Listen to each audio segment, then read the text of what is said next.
Sejam muito bem-vindos a mais um EmpreendaCast. Estamos aqui com o Gabriel, muito bem-vindo. Obrigado. E com o Gustavo, nosso especialista em startup. Gustavo, muitíssimo bem-vindo para essa nossa conversa, que nós havíamos prometido e enrolamos o pessoal, mas agora vai sair, né, Gustavo? Vai sair, com certeza. Muito bem. Então, meus amigos, nós viemos falar sobre startup, né? Isso aí. Aquele contexto inicial que nós falamos sobre essas empresas que crescem, que expandem, que ganham o mundo e que dão um pouquinho de trabalho, né, Gustavo? Não é tão simples ganhar o mundo assim, né? Pois é, as pessoas acham que startup vários mitos, na verdade, né, Manuel? A galera acha que startup é empresa de moleque, né? Um monte de estudante que vai abrir um negócio e vai ficar milionário.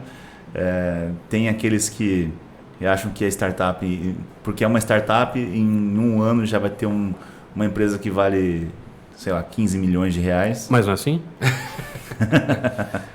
Eu ouvi dizer que o cara, ele abre e na semana seguinte já tem gente batendo na porta dele para ganhar dinheiro, né? Então, assim, Gustavo, a ideia é que a gente possa quebrar alguns mitos, contar algumas histórias, uns causos e principalmente falar sobre como é que eu começo a empreender com startup, né? Eu acho que esse é o grande ponto.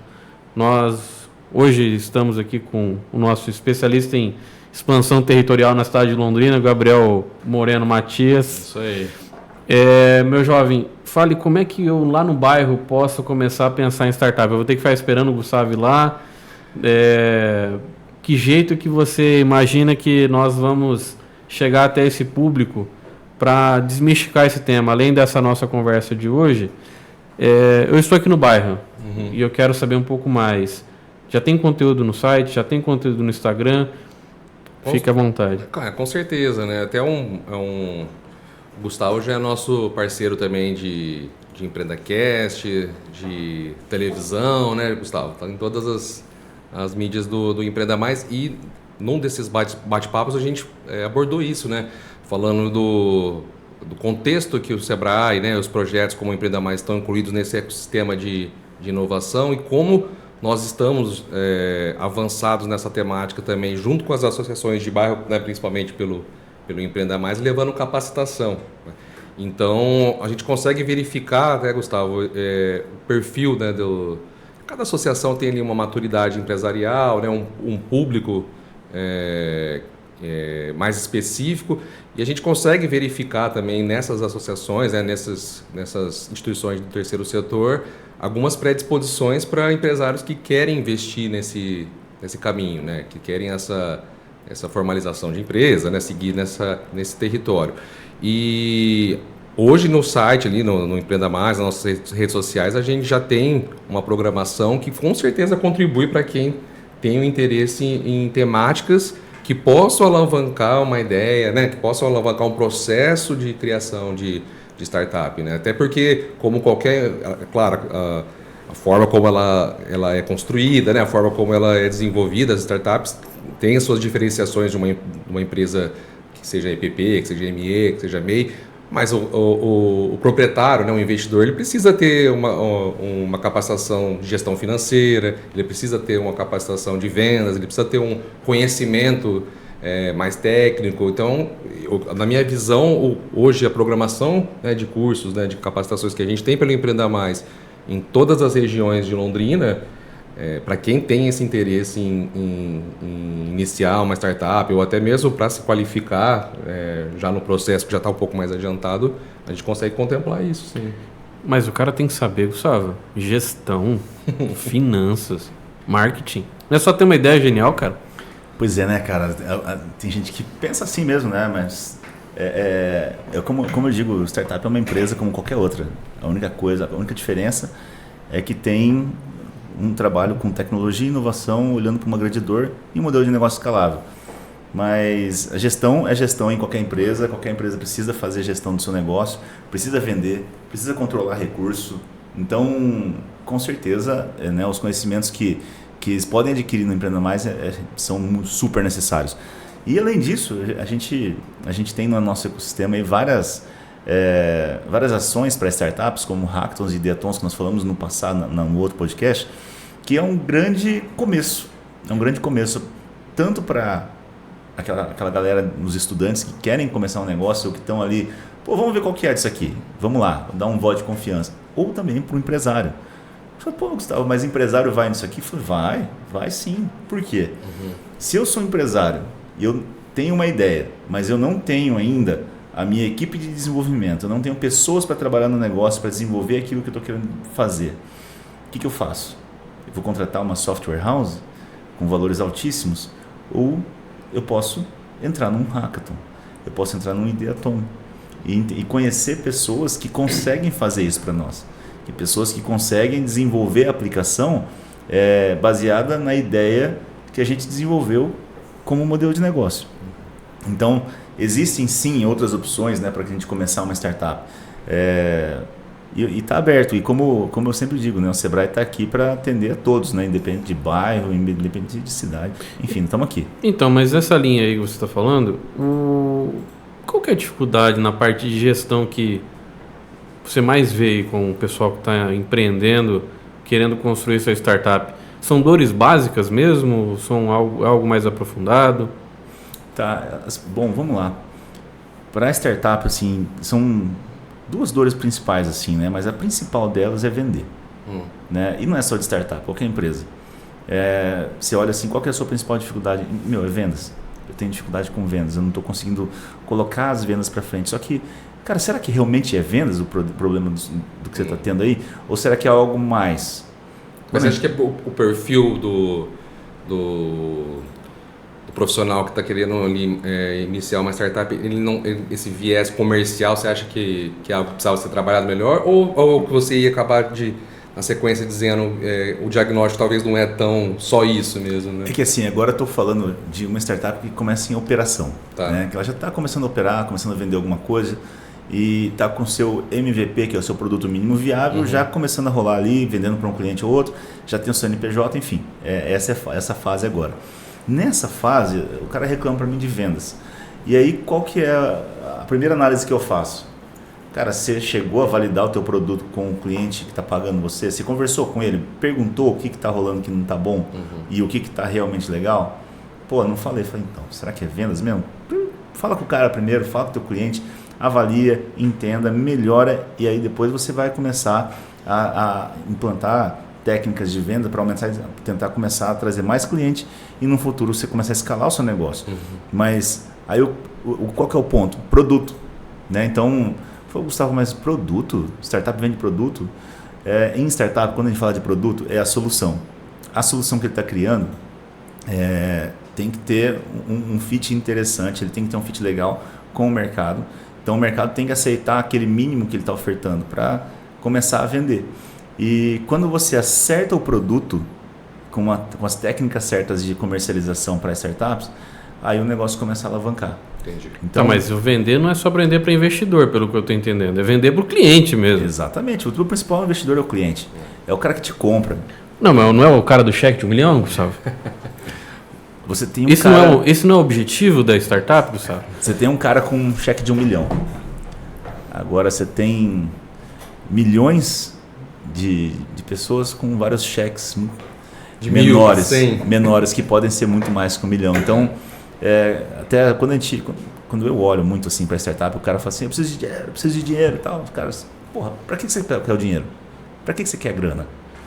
Não, aí o cara dá uma engasgada, fala, se você engasgou, bicho, então volta o plano aí, vamos fazer um roadmap, vamos entender para que você precisa do dinheiro, se faz sentido esse dinheiro entrar na sua empresa agora ou se ela vai ser só um momento para você perder equity e ter uma confusão, porque daí o dinheiro que entrar na sua empresa, você vai ter que fazer alguma coisa com ele. Você não pode gastar pagando conta, você precisa investir na empresa para que ela cresça. Via de regra, os dois investimentos que a gente trabalha com startup para vender mais, investir em marketing para vender mais ou investir em produto para melhorar o produto, para que esse produto consiga ter uma capacidade maior e conseguir ter mais clientes na plataforma. Então, via de regra, quando a gente olha para investimento, é isso. Então, a lógica, na verdade, quando você fala de vendas, então não é simplesmente vender para quem vai investir. É pensar realmente quem que é o meu cliente final, né? E isso. Criar a estratégia comercial correta. Você tem dicas de como o cara cria essas estratégias? De como pensar nessas estratégias como olhar para o funil de vendas e chegar numa forma mais robusta no fechamento ali, realmente conseguir concretizar. Para quem está ouvindo a gente, eu acho que é um ponto importante olhar além do místico da startup, dos startupês cheios de inglês e tudo mais, mas o básico mesmo, né? Vendas é básico.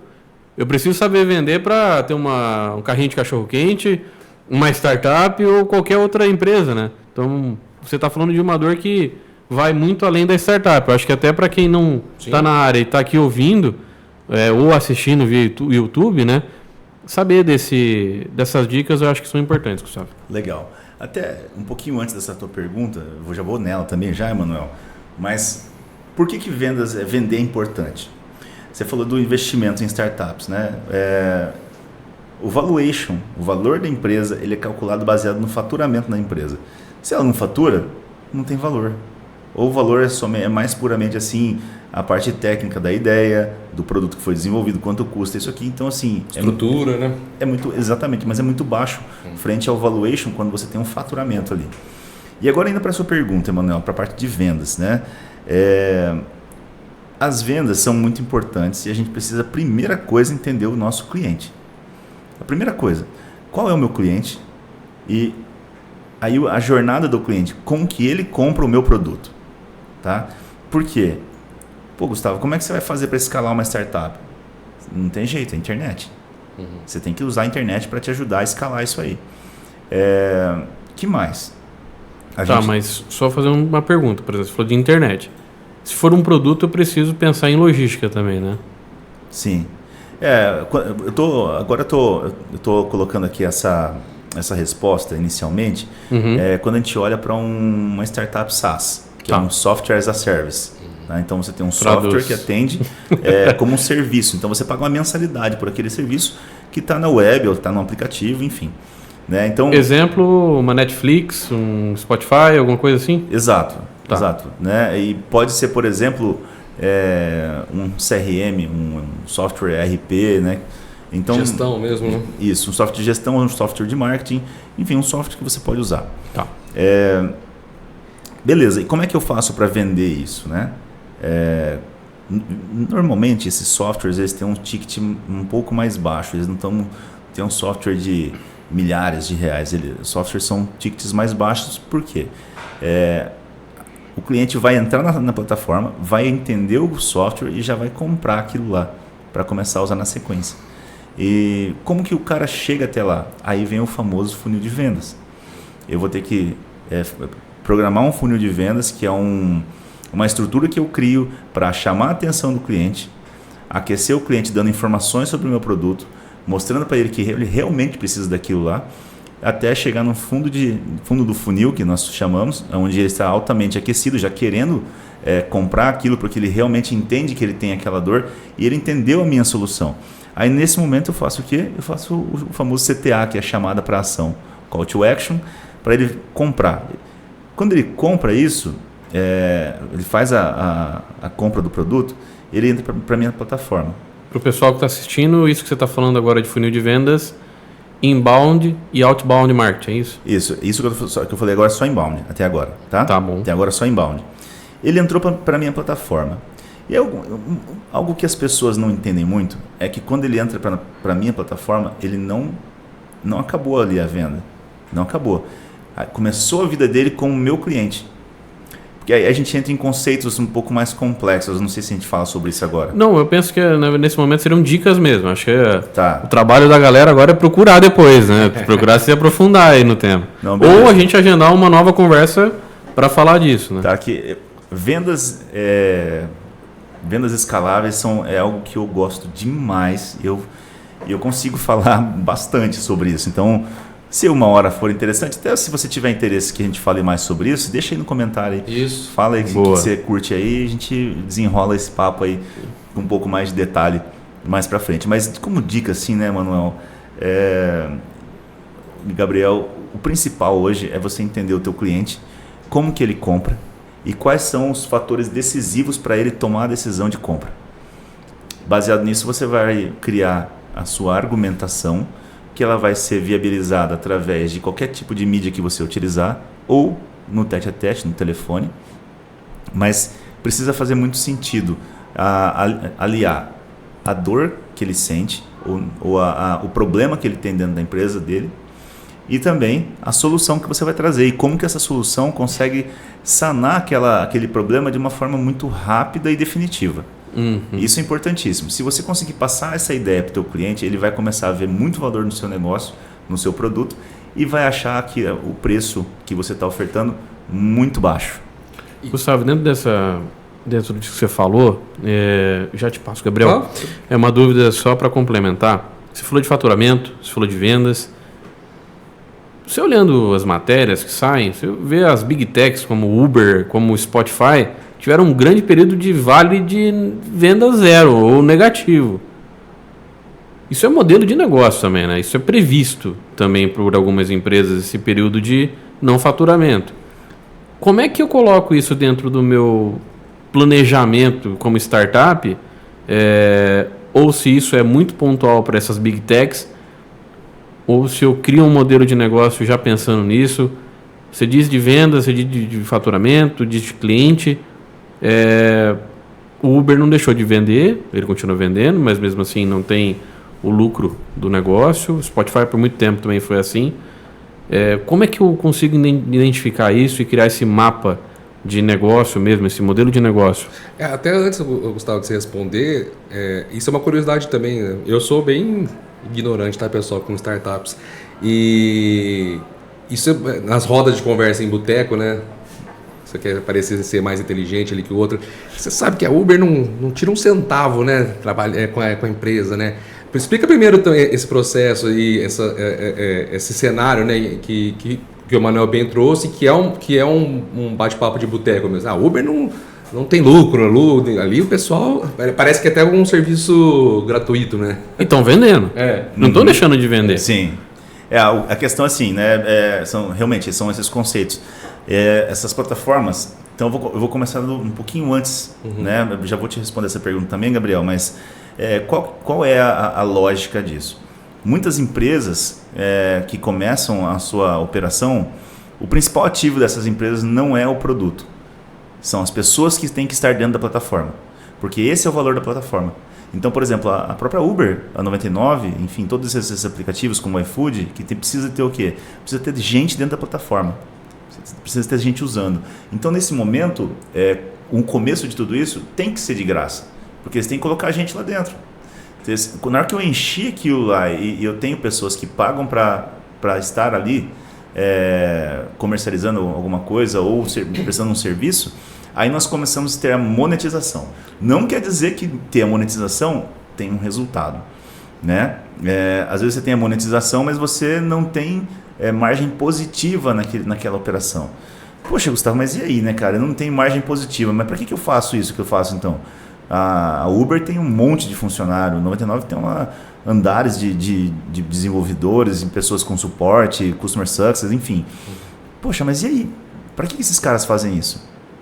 Bom, existem algumas formas que eles ganham dinheiro, mas uma das que uma das mais explícitas assim é a inteligência de dados, né? Eles começaram o negócio para ter realmente dados e informações sobre as pessoas que utilizam o serviço, tanto como usuário como os carros, os motoristas, e com isso eles conseguem gerar uma inteligência muito, muito interessante, e tem gente que paga por essa inteligência. Tá, então o produto do cara não necessariamente é a tua locomoção. Um exemplo, um aplicativo de transporte. São os dados. Exatamente. É aquela fala, né? O ouro na internet são os dados. Porque com os dados estruturados, e assim, aí uma pergunta que veio, né? Não lembro quem que fez, mas como que eu começo isso? Se eu quero trabalhar com inteligência de dados, como que eu faço isso? Tem muitas startups que começam com um banco de dados todo bagunçado, difícil de você indexar as informações, e aí acaba que você tem um banco de dados gigantesco, só que extremamente difícil de você cruzar dados. Então, no começo, se a startup já tem no modelo de negócios que ela vai trabalhar dados como um dos principais ativos que ela vai ter no futuro, já começa a preparar o seu banco de dados para esses cruzamentos. Tá, então uma pergunta, até complementando a pergunta que o Gabriel fez. Se eu estou fazendo essa busca de clientes, né, de perfil dentro da plataforma, dentro disso que você falou. Você acabou de falar de funil de vendas, que eu tenho que saber quem é meu cliente. Então quer dizer que eu não sei quem é o cliente, eu estou buscando esse cliente? Tem gente que tem uma startup no começo que não sabe, ainda não achou o cliente ideal. Por que eu falo isso? E eu vou falar um negócio que tem uma startup que hoje está com valuation aí de uns 100 milhões. E o ano passado eles tinham um foco de cliente, que eram grandes empresas. E esse ano, no começo desse ano, eles vieram me falar, olha, aquele foco lá das grandes empresas, larguei mão daquele negócio de banda. Estou focando nesse nicho aqui agora. Segue no B2B, assim. Né? Segue no B2B, mas o nicho de negócio que eles estavam atendendo mudou. O tipo de empresa mudou. Então o perfil mudou completamente. Só que a operação deles continuam ganhando muito dinheiro e estão evoluindo, né, o seu modelo de negócio. Então, às vezes, olha só, 100 milhões, tá? Em uma empresa de 100 milhões, não é uma empresa pequena. 100 milhões de valuation. Então, quando a gente olha para isso, fala, poxa, cara, mas como que o cara não sabe quem é o cliente dele? Fala, não é que ele não sabe quem é o cliente, mas às vezes ele tem um cliente que está ali na frente dele e o produto dele ainda está... A startup tem essa característica. Às vezes você tem uma startup, só que aquele produto que você está trabalhando, ele às vezes não existia antes. E aí você pega aquilo e começa a vender para um nicho. Só que no meio do caminho você vê, poxa, cara, mas aquele nicho ali pode ser muito mais interessante, tem muito mais grana e acho que eu vou botar o pé na água ali para ver como é que tá. Pô, essa área tá legal, vamos virar o barco? Experimentação, né? Exatamente. Então, mas nesse sentido, então, se eu fiz o meu funil de vendas inicial lá e não tá rolando do jeito que eu estava planejando, eu preciso refazer. Eu não devo desistir. Eu acho que é essa mensagem que você acabou de dizer, né? Isso. A startup, desde o começo, é validação. É teste e erro. Né? É diferente quando a gente faz um modelo de negócio, assim, é algo muito rápido para você fazer aquilo lá. E ele é mutável com o tempo. Né? Então, você tem que estar sempre atualizando aquilo lá. Então, quando a gente olha para um modelo startup, é tudo muito rápido que acontece. Não dá tempo de você fazer um plano de negócio para uma startup. Errar rápido, né? Errar rápido, consertar rápido e crescer rápido. Então é isso. Às vezes é um fornecedor que mudou, né? Uma matéria-prima que você trabalhava, que agora você encontrou uma outra forma, né? Uma forma de pagamento. Mas assim, Gustavo, essa tentativa assim, e erro, né? Você às vezes também vislumbrar uma outra oportunidade de cliente. Isso também às vezes é um indicativo, né? Uma situação que pode fechar as portas de uma startup também, né? Se ela não estiver muito bem estruturada, né? A pessoa vislumbrar você deu o exemplo dessa que tem uma valuation aí de 100 milhões aí. Eles já tinham uma base, uma estrutura, capital, né? Acho que eles tinham condições de avaliar que vou focar em outro cliente, né? Mas talvez seja também recorrente. Pô, eu atendi ali, mas não era ali. Na hora que eu fui fazer a mudança do perfil, não aguentei, né? Então, assim, né? As startups, elas são muito ágeis, mas elas também fazem a tarefa de casa, né? Então, eu vou mudar o rumo do meu barco aqui. Mas eu vou mudar já, assim, do nada? Acho que eu vou mandar um jet ski antes para o outro lado ali para ver como é que tá.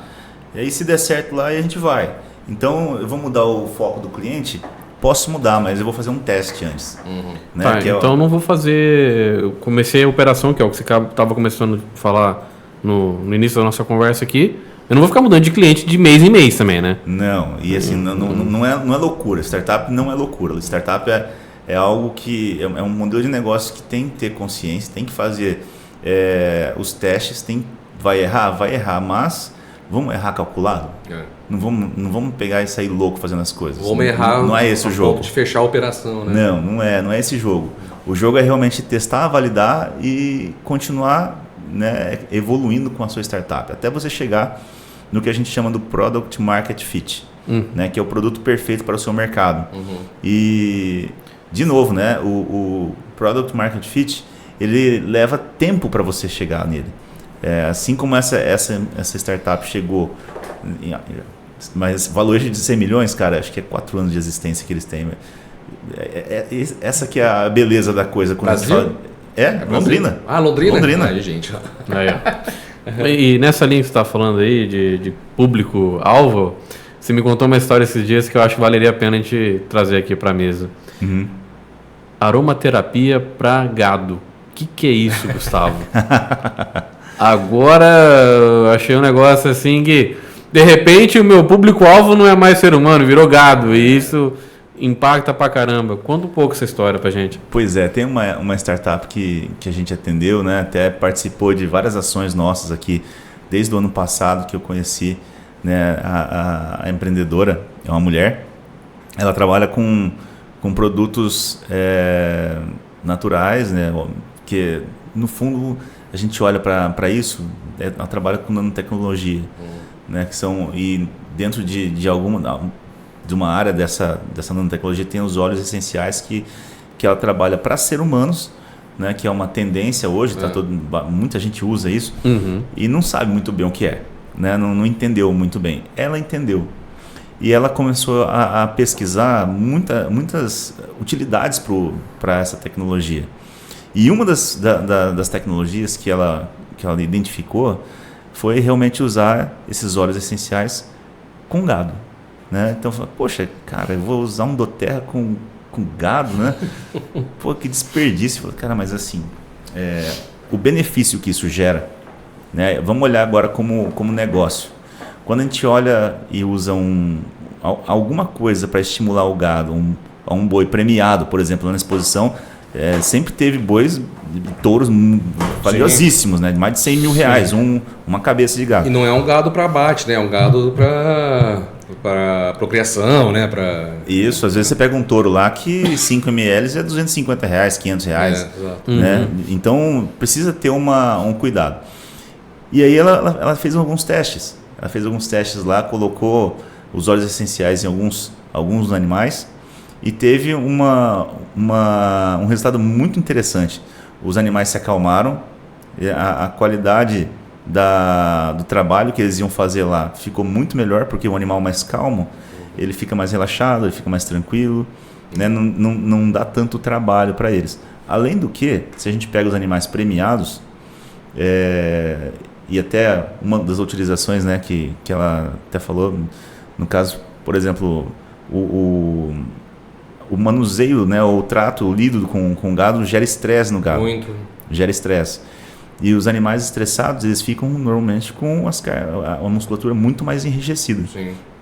Isso faz com que eles relaxem, né, os animais relaxem e a consigam... carne fica uma delícia para comer. Desculpa, os vegetarianos. Mas esse é um dos resultados que tem, sim, com certeza.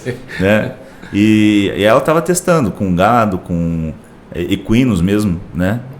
Estava testando isso, então tem uma série de utilizações. Então, às vezes eu não sei o meu cliente, mas eu preciso saber que dor que eu vou tratar. Exatamente. Saber a dor, às vezes, é mais importante do que saber o cliente, não é isso? Exatamente. E assim, olha que interessante, né? Agora eu vou falar um pouquinho de comportamento do empreendedor, a gente já volta nesse assunto, mas tem muito a ver. Você está ali com a tua startup num balcãozinho, expondo ali, e do nada você vê, cara, um cara ali que esse cara aqui é o presidente do negócio, cara. Será que eu posso falar com ele? Aí, sabe o que a maior parte das pessoas fazem? Eu não vou falar com ele não, porque, poxa, imagina se ele me fala não. Cara, o não você já tem. Se você tiver um sim numa pessoa como essa, você pode abrir portas assim que são fantásticas. Então, o empreendedor de startup precisa um pouco disso também, né? Poxa, o não eu já tenho, não vou me deixar eu dar um não para mim. Deixa ele dar. Deixa ele falar não. Exato. Bota a cara. Exatamente. Né? Cria oportunidades. Sim. E tem a ver com a venda, né? Exatamente, né? E voltando sobre a questão da dor, Gustavo, eu acho que os processos de ideação, quando tem as oficinas de dores que são promovidas, como a gente falou no último podcast, acho que eles abrem muito o olhar do empreendedor para isso também, né? Eu não preciso saber necessariamente que o Gabriel é meu cliente direto, mas preciso saber que dor que vai ser comum entre vocês dois e que eu vou conseguir vender para os dois, independente do perfil social, enfim, né? Eu acho que tem muito a ver também com a venda saber mais sobre a dor dos clientes do que necessariamente sobre o perfil deles. Né? E até porque o processo de início de startup é isso, né, também, né? Você encontrar uma dor do mercado, né? Trabalhar em cima dela, né? Exatamente, né? Em startup é o que a gente fala, apaixone-se pela dor do seu cliente, não pelo seu produto. Porque às vezes a gente está olhando para uma dor específica de negócio e aí, poxa, mas essa dor aqui, cara, o produto que eu tenho, ele atende, mas se eu usar uma outra tecnologia e mudar o meu produto, cara, vai atender melhor. Uhum.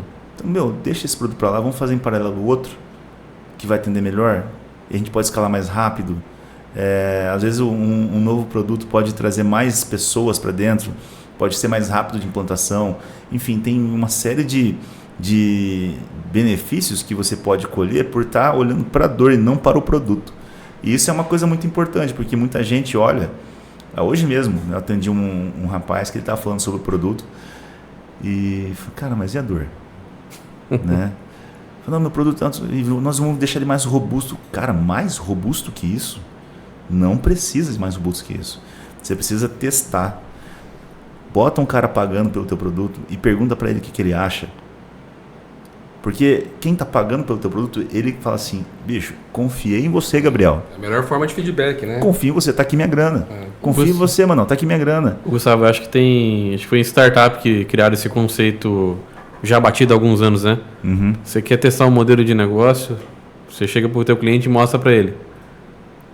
Ali você pode rasgar o plano de negócio se o cliente não achar que aquilo atende nenhuma dor. Exatamente, cara. Então, se a gente não descobre a dor, eu acho que você mata todo aquele desenvolvimento, aqueles anos ali sonhando em cima de algo. Só que você não perguntou pro cara se ele quer aquilo. E nesse momento, eu já tô num momento um pouco para frente, né? Porque se o cara me pagou pelo meu produto, ele entendeu o que eu faço. Só que quando eu entrego o produto para ele, eu preciso saber, cara, e aí? O que você achou? Porque se, por exemplo, eu entrego um produto para vocês dois, um produto meu, né, uma solução, e eu já estou desenvolvendo uma atualização para ele antes de perguntar para vocês o que vocês acharam. E às vezes a atualização que eu estou fazendo não faz sentido nenhum para vocês. Uhum. E aí o que vai acontecer? Eu vou perder dinheiro. Tempo, né? Mas agora, os causos, né? Uhum. Um empreendedor veio me falar o seguinte, falou, cara, a gente pegou e nós, no nosso grupo, nós achamos que era muito interessante uma feature nova, assim, assado para a solução. E falando, cara, vamos fazer. Mas não sei o que, não, a gente dá conta, vamos fazer isso aqui. Pegou um time, né, para desenvolver o produto, levou 3 meses para desenvolver o produto. Era para ser 1 mês e meio, virou 3 meses. Beleza, né? Aí colocaram para rodar. E aí, quantos acessos teve? Cara, teve 15 acessos. Tipo, não lembro o número, né? 15 acessos. Falei, vamos ver os acessos. Tipo, 1 acesso e o resto era tudo teste. Entre eles. Então... Meu Deus. Assim, e assim, tempo de programação, caro pra caramba, cara. Hoje, claro. Uma das da mão de obra especializada mais cara que tem é a programação.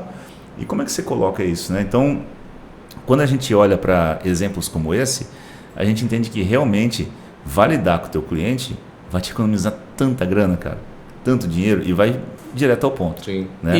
E às vezes assim, né? Você pode até ter o melhor produto do mundo, só que se você não souber vender para o cliente para ele usar, não adianta nada, né? Até, olha só, cara, que interessante. Eu estava conversando com o Marlon ontem, que é o CTO da Arbo. Desculpa, Marlon. Só o cara que fundou a delivery que foi vendida para o iFood. Exatamente. E ele estava me falando o seguinte, cara,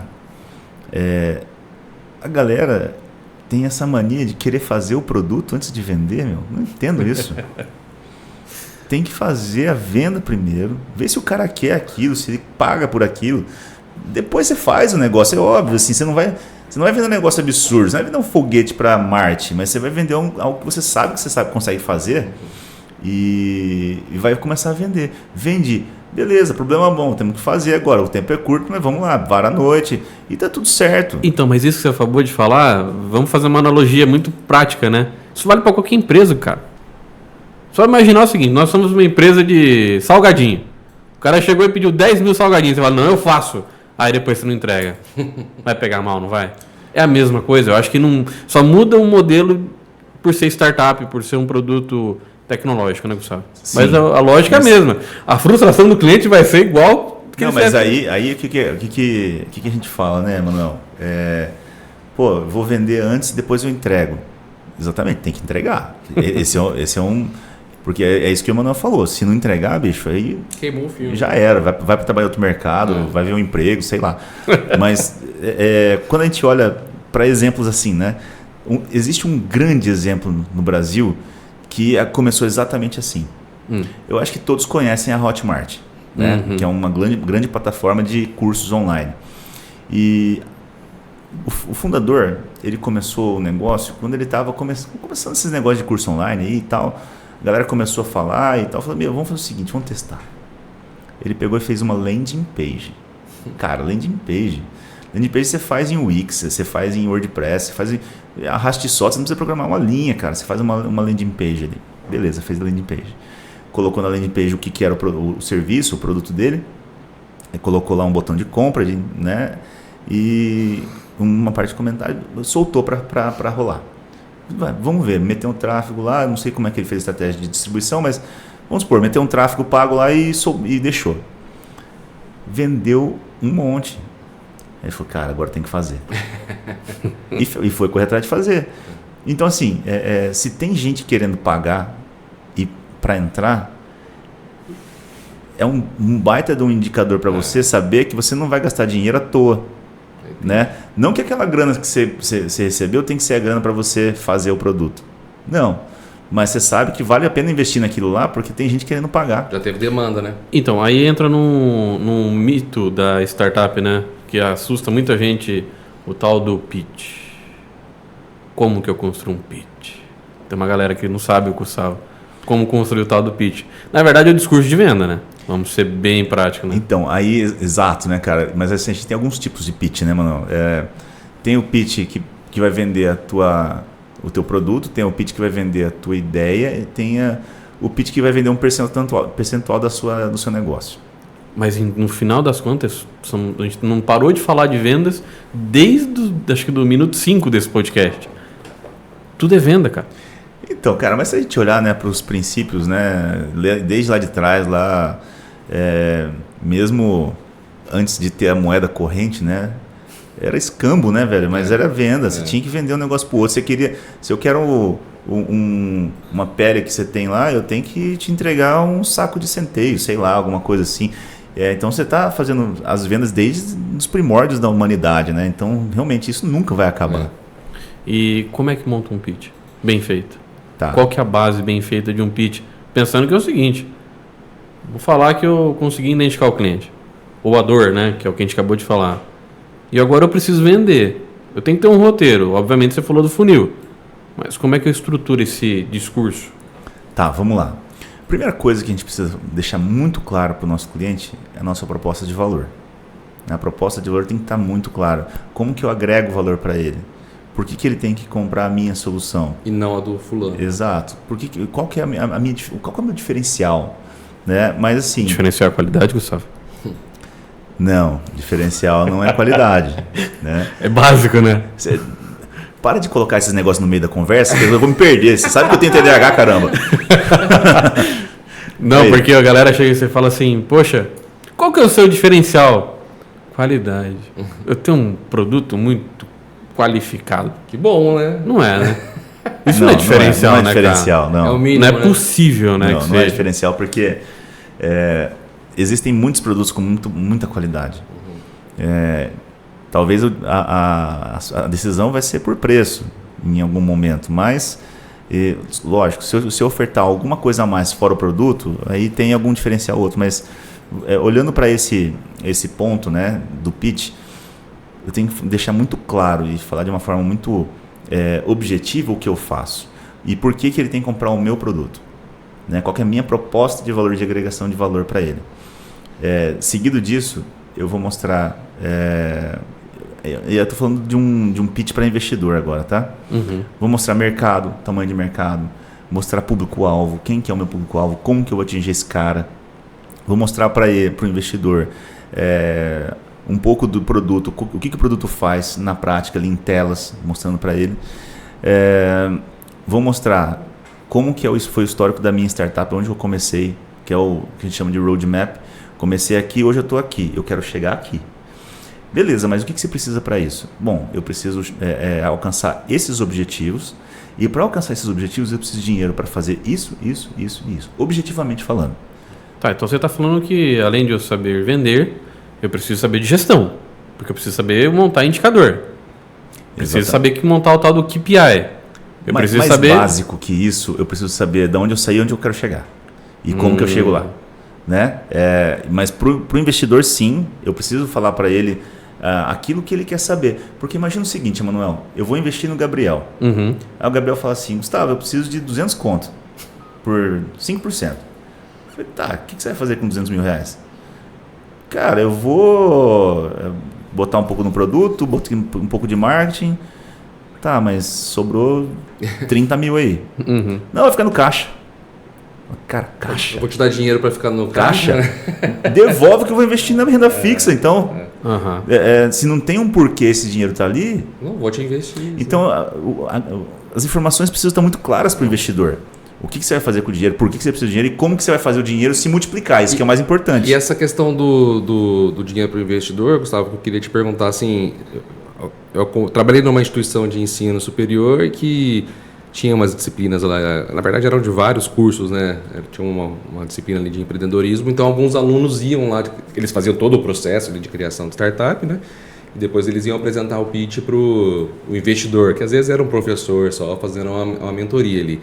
É um momento desse profissional ser bem sincero mesmo, né? Porque o que eu percebia nesses pitches era o pessoal, não, eu já vou lucrar tanto no primeiro trimestre, então eu preciso disso aqui, daquilo lá. Então não é bem assim que funciona, né? O pessoal tem que ser um pouco pé no chão, o que você acha? Ou tem que tocar a marcha mesmo? Não, a gente sim, não dá para você ser pessimista, mas também não dá para sonhar. Né? Você tem que ser pé no chão, porque o investidor trabalha com números, ele conhece o mercado. Não dá para a gente falar assim, cara, eu vou no primeiro ano pegar 30% de market share no meu negócio, saindo do zero. O investidor fala assim, cara, não vai acontecer. Tá, você está sonhando, mas não vai acontecer isso, vamos ser realistas. Você vai conseguir aí 5% do market share, num pau da viola, se for muito bem. Então, assim, precisa sim ter uma projeção, mas não pode ser uma projeção fora da curva. Precisa ser algo realista. Porque o investidor, ele é pé no chão. Porque ele tem que zelar pelo dinheiro dele. Né? Então, uma coisa que as pessoas não brincam é dinheiro, né?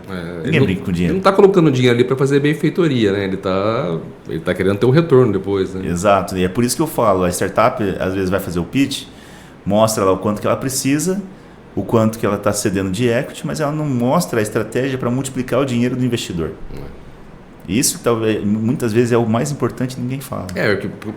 Se você vai pedir um empréstimo no banco, você não precisa vender a ideia da sua vida pro agente ali. Agora, se você tá pedindo um investimento para uma pessoa que entende de mercado, né, e trabalha com isso, porque tem que entender isso, né? No banco é um investimento de baixo risco, né? Porque é um empréstimo. Sim. Tem garantia, tem um monte de coisa.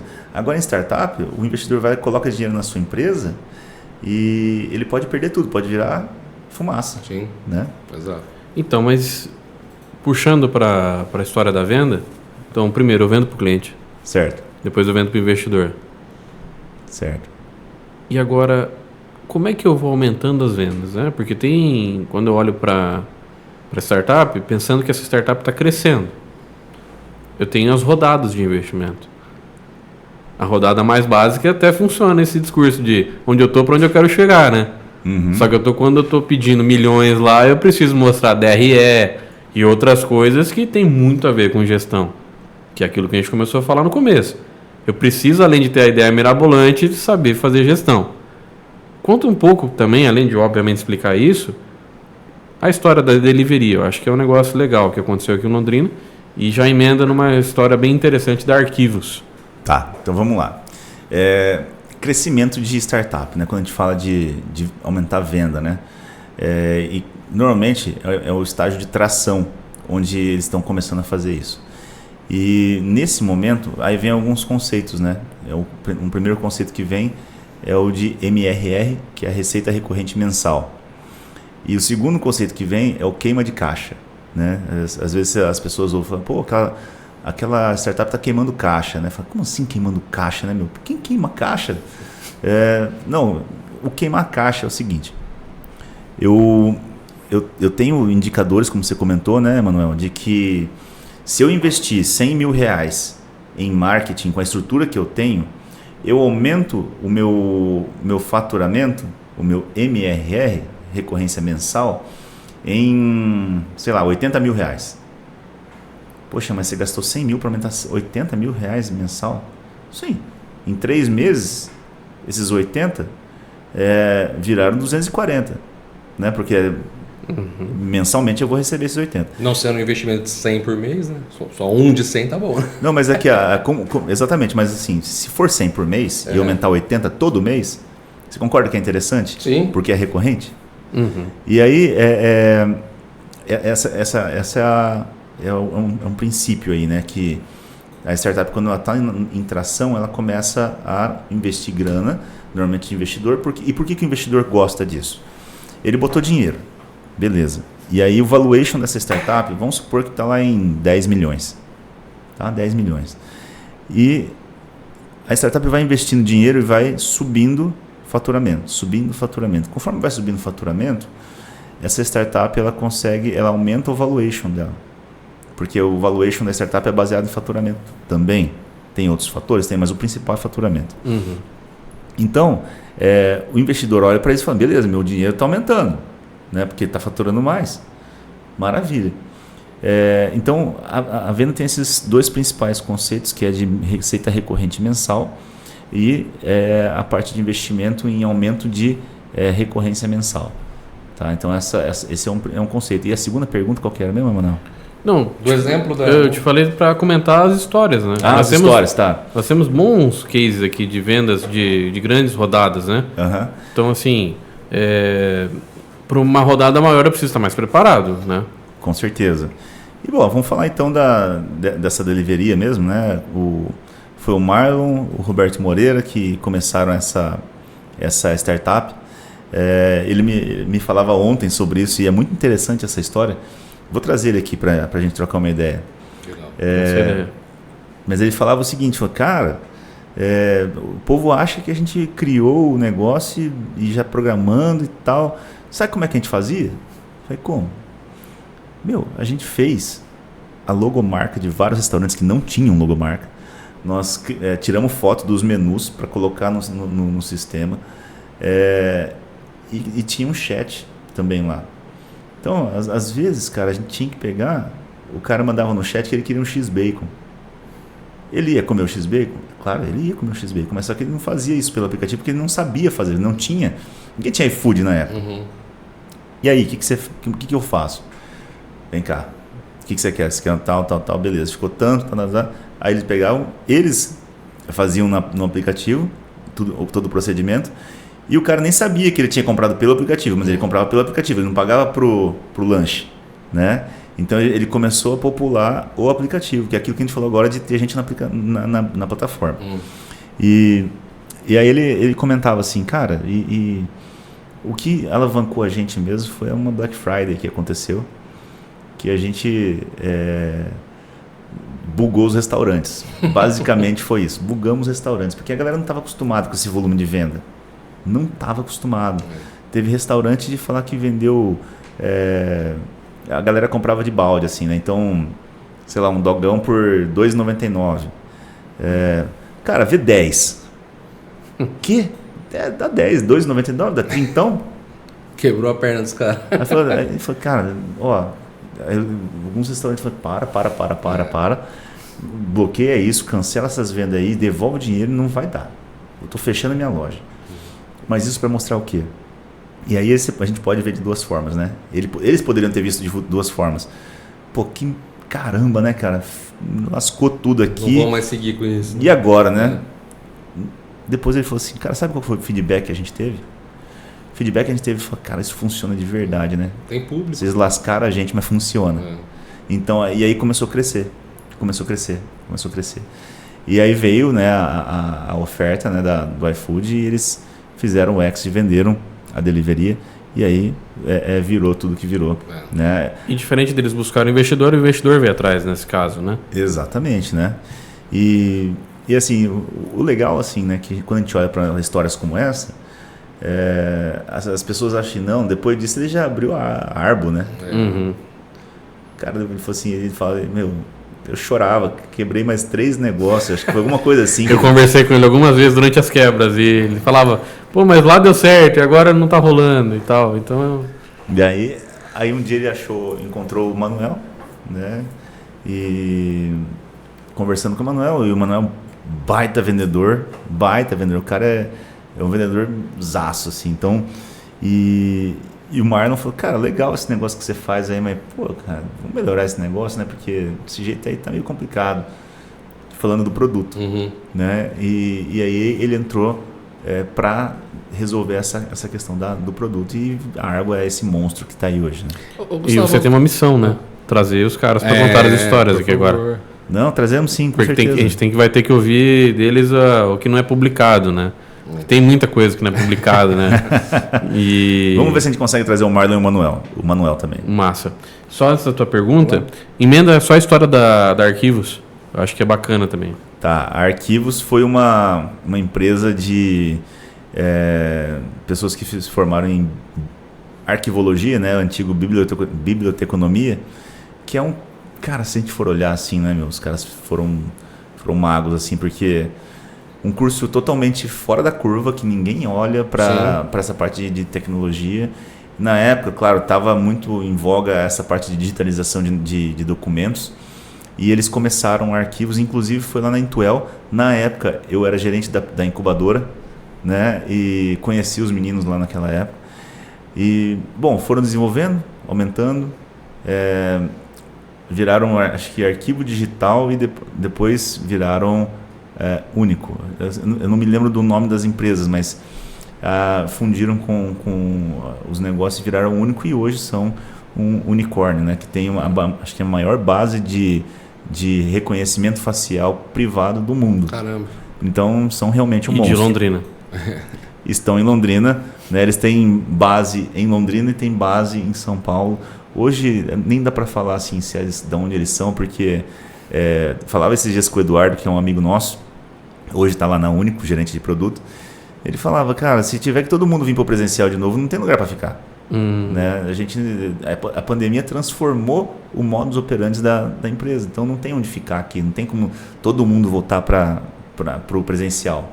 Né? Diferente de outras empresas, empresas como essas que trabalham com digital e com times de produto, acabam tendo uma dinâmica diferente e podendo falar assim, cara, não tem espaço para você vir aqui, ficar todos os dias aqui. Você vai ter que ficar na tua casa vários dias, você vai ter que vir alguns dias aqui. E a dinâmica é muito interessante, porque acaba que, olha, a gente precisa se reunir hoje. Beleza, então vamos lá hoje. Pá, todo mundo vai lá. Então o produto deles hoje é reconhecimento facial, que é o carro-chefe, assim. Isso, eles praticamente todos os aplicativos que a gente tem no nosso smartphone e que a gente precisa desbloquear com nossa face, quer dizer que a nossa face está lá. Está lá no banco de dados deles. E aproveitando então já os pedidos, trago o Eduardo também para um podcast. Exatamente. Sua pergunta, Gustavo. Gabriel. Gustavo, uma curiosidade que eu tenho o processo da vida da startup, necessariamente, eu falo isso muito pergunto isso pelo perfil do startupeiro mesmo, se de acordo com pesquisa, com vivência mesmo, se segue essa linha. Ela termina sempre com exit? Quando o startupeiro ele consegue atingir uma maturidade ali da startup dele, por pesquisa ou por vivenciação sua, ele prefere esse caminho? Ele prefere, preciso ter agora a grana mesmo para, ou quem sabe investir outra, ou parar de trabalhar, ou o perfil apresenta assim, não, foi um negócio que eu montei, eu estou lucrando, poderia receber uma bala agora aqui? Poderia, mas eu quero seguir, eu quero tocar, a não ser que alguém me engula no mercado, né? Também. Tá, depende do perfil do empresário e depende da startup. Tem startup que nasce, os caras já estão sabendo que eles vão ter que fazer um exit, porque algum grande player vai vir, vai comprar eles ou vai matar eles. Ou vai quebrar eles. Né? Então, as startups elas já têm essa visão de futuro. E quando a gente olha para os founders, que são os caras que criam os negócios, existem alguns perfis. Tem alguns que têm um perfil de falar, cara, tudo bem se eu quero virar um CLT aqui, tá tudo bem. Eu vou ter minha sociedade, mas eu sei que eu vou estar dentro da estrutura e eu vou precisar, né, ter pessoas acima que vão deliberar sobre mim e tá tudo bem. E também tem as pessoas que, cara, eu não aguento isso, não quero, eu vou fazer outra coisa, eu vou abrir uma outra startup, eu vou trabalhar de outra coisa. Enfim, existem esses caminhos aí, né? E quando a gente olha para as startups, quando elas estão voando mesmo, a tendência é que elas terminem em um IPO, né? Distribuição de ações na bolsa mesmo. E normalmente nesse momento os founders saem. Tá. Né? Eles saem ou para empreender com outra coisa, ou para ter um tempo sabático, ou para arrumar alguma outra coisa para fazer. E essa vida útil, você sabe quantos anos são, mais ou menos? Varia muito, Gabriel, né? Varia demais, cara. Não dá para falar um número. Varia do segmento, né? Depende demais, assim, cara, mas existem empresas que chegaram muito rápido como unicórnio, mas tem outros que demoram muito tempo. Então não tem um tempo médio assim para a gente falar. Bom, e aproveitando o tema de vendas do nosso podcast, estou vendendo os próximos episódios dessa conversa. A gente já estourou o nosso tempo de hoje. Gustavo, sua missão é trazer a galera para a gente ouvir história boa. Vamos que vamos. E a gente poder entrar em outros temas. Eu acho que essa parte de gestão é importante a gente falar. Dentre outros itens que são relevantes, além obviamente, de falar da própria dor do cliente, do perfil do cliente. Só que, antes de a gente terminar, e seu último recado, esse podcast, para quem quiser saber temporalmente quando ele está sendo gravado, nós estamos em abril de 2024. Eu ia falar isso agora. Logo daqui uns dias seremos Expo Londrina 2024 e vamos ter muito conteúdo bacana de startup. O que o pessoal pode encontrar lá na Expo Londrina, Gustavo? Expo Londrina, cara. Expo Londrina vai ter muita coisa interessante, né? Até, eu não sei se vocês vão ver isso antes, mas tem um painel lá que, cara, eu acho que promete, viu? Painel com algumas startups que nós convidamos. O tema do painel é quanto a sua startup já se ferrou. Excelente. Porque assim, a gente tem essa, poxa, sucesso, nossa, sucesso aqui, sucesso ali e tal. Cara, e os perrengues? Como é que vocês saíram dos perrengues? Né? Então, pô, cara, em tal época aconteceu isso, deu merda, tal, não sei o quê. E aí, como é que você desenrolou isso aí? Foi assim. O quanto a sua startup já se ferrou é muito assim, vou aprender com o teu erro, não vou errar eu para aprender com o meu erro. Né? Vou usar a sua desgraça para o meu êxito. Vamos aprender com o erro dos outros, né? Já diziam os antigos, né? Quando vai ser? Vai ser no dia 12 à tarde, às 4 horas da tarde, lá no Parque de Exposição, no Pavilhão Sebrae Smart Agro. Muito bem. Tem mais alguma outra programação que você queira comentar? Eu já estou falando isso em todos os podcasts, eu vou jogar mais uma sementinha aqui. Você fez o Empretec, mano? Ainda não, cara. Você fez, Gabriel? Não. O Empretec, gente, é um dos melhores cursos que o Sebrae tem. É um dos cursos mais transformadores que está na grade do Sebrae. Porque ele é um treinamento que trabalha muito a parte comportamental do empreendedor. Só que assim, ele é um treinamento, quando a gente olha para o Empretec, muito voltado para os negócios tradicionais, né? E o startupeiro, ele tem uma característica diferente, assim, o cara é mais ansioso, ele quer um negócio mais rápido, ele não suporta ficar muito tempo numa atividade, tem várias outras características, e o Sebrae, olhando para isso, criou o Empretec Startups. Nossa, legal. Então, fique ligado, no segundo semestre aqui em Londrina, nós vamos ter o Empretec Startups. Pode acessar a mim, o Emanuel, o Gabriel nas redes sociais também para perguntar sobre isso. Nós vamos passar informações para vocês. @Empreenda Mais Londrina. Acessem lá. Isso aí. Manda ver, gente. Beleza? Gustavo, obrigado mais uma vez. Gabriel, obrigado. Obrigado, pessoal. Esperamos você agora daqui 15 dias para trazer alguma história bacana para os nossos ouvintes ou público da internet que venha te conferir essas boas histórias de startup e inspirar para que montem negócios também escaláveis. Maravilha. Valeu. Obrigado, pessoal. Valeu, um abraço. Um abraço.